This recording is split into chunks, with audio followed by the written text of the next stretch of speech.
Assalamualaikum warahmatullahi wabarakatuh. Saya Anissa Supena dari SMP Negeri 1 Gunung Jati ingin memaparkan laporan orientasi P3K mengenai pengenalan nilai dan etika pada instansi pemerintah Kabupaten Cirebon Angkatan 1.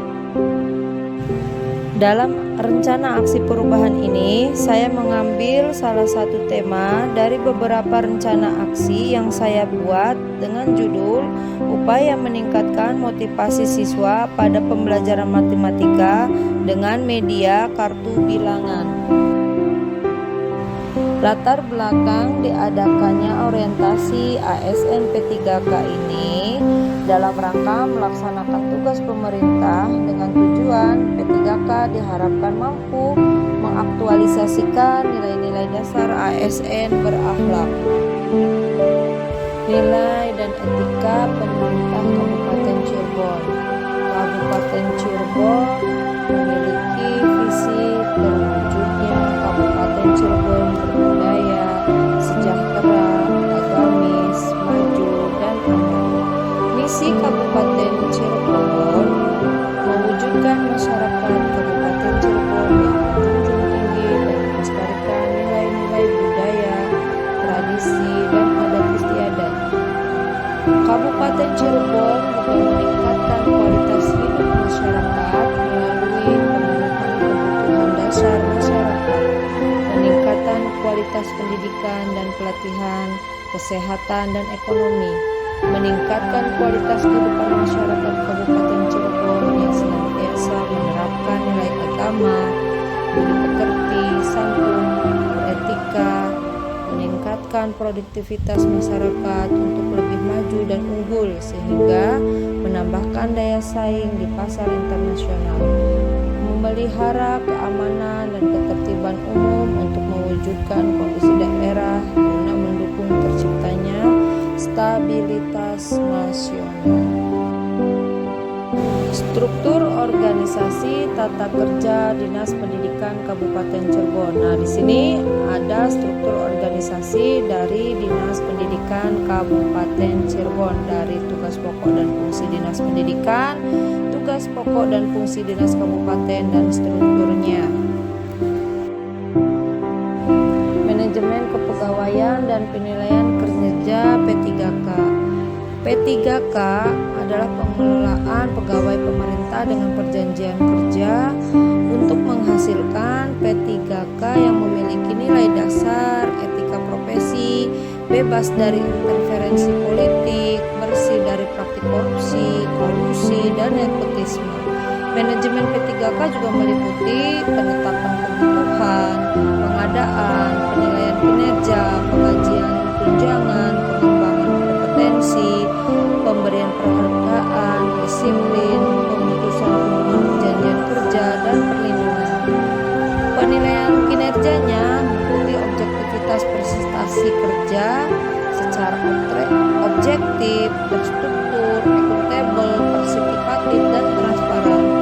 P3K atau pegawai pemerintah dengan perjanjian kerja juga bisa diputuskan kontraknya apabila tidak mencapai target kinerjanya yang telah disepakati. Nilai dan etika OPD SMP Negeri 1 Gunung Jati. Nah, di sini visi dari SMP Negeri 1 Gunung Jati yaitu terwujudnya sekolah yang berprestasi dan berintak, beriman dan takwa. Misinya dari SMP Negeri 1 Gunung Jati ialah meningkatkan KBM yang optimal dan maksimal, mengoptimalkan kegiatan ekstrakurikuler dan life skill sekolah, menciptakan kompetensi lulusan yang kompetitif dalam masyarakat, memaksimalkan kinerja warga sekolah yang efektif, kreatif, inovatif, dan produktif, memberikan pelayanan prima terhadap masyarakat dalam bidang pendidikan dan pembelajaran, menjalin kerjasama dengan wali siswa, masyarakat, dan instansi terkait secara harmonis dan familiar serta saling menguntungkan, terciptanya iklim sekolah yang beriman dan bertakwa. Ini adalah struktur organisasi tata kerja dari SMP Negeri 1 Gunung Jati. Kemudian ada manajemen tupoksi P3K di OPD SMPN 1 Gunung Jati. Di sini ada tugas pokok seorang guru, fungsi seorang guru, kewajiban seorang guru, kompetensi seorang guru, tugas pekerjaan P3K, hak kewajiban dan larangan bagi P3K. Kemudian ini adalah rencana hasil kerja P3K, matriks dari rencana kinerja sisa masa jabatan 5 tahun. Selanjutnya ada penutup, kesimpulan dan saran. Kesimpulannya memberikan kesempatan kepada ASN P3K untuk melakukan pengenalan terhadap tugas pokok dan fungsi sesuai dengan tujuan rekrutmen. Sarannya, setelah kita mengikuti orientasi, diharapkan seluruh pendidik ke depannya dapat menjalankan tugasnya dengan baik sesuai dengan tupoksinya masing-masing. Bagi Dinas Pendidikan dan Pemerintah Kabupaten Cirebon agar bisa melakukan pengembangan kompetensi, mendukung kebijakan-kebijakan yang dikeluarkan demi terciptanya tujuan pendidikan. Di slide berikutnya, saya tampilkan simulasi rencana aksi perubahan dengan judul upaya meningkatkan motivasi siswa pada pembelajaran matematika dengan media kartu bilangan. Assalamualaikum warahmatullahi wabarakatuh.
Sudah kelompok ini? Sudah. Gimana, lebih gampang? Gampang. Gampang. Nomor 3 siapa? Berapa hasilnya? Negatif 1. Positif 1. Nomor 4-nya berapa? Negatif 1. Negatif 1. Good job.